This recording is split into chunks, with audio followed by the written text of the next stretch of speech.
យើងខ្ញុំសូមជូនចម្រៀងឈ្មោះយើងខ្ញុំជាកសិករសូមអរគុណអង្គការបដិវត្តកម្ពុជាដ៏មហារុងរឿង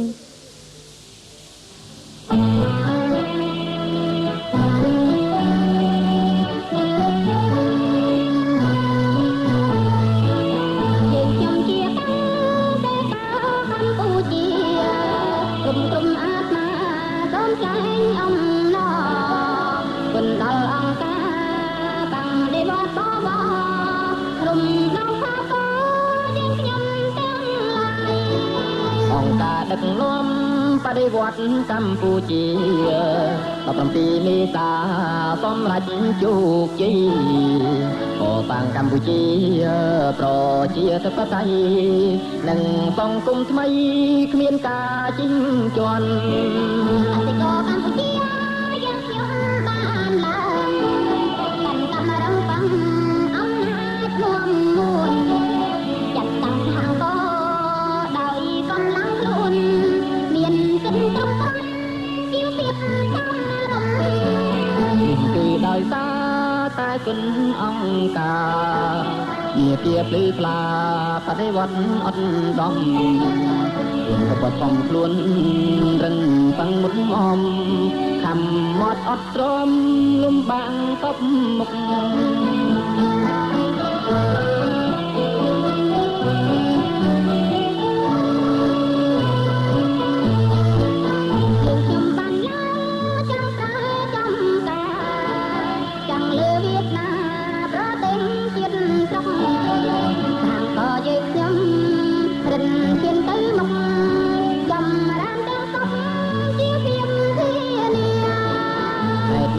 ខ្ញុំ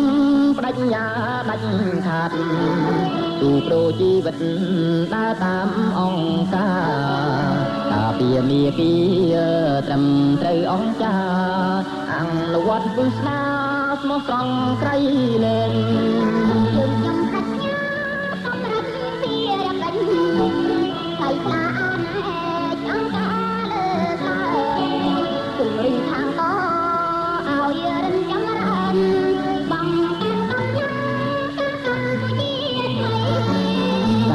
ក៏យើង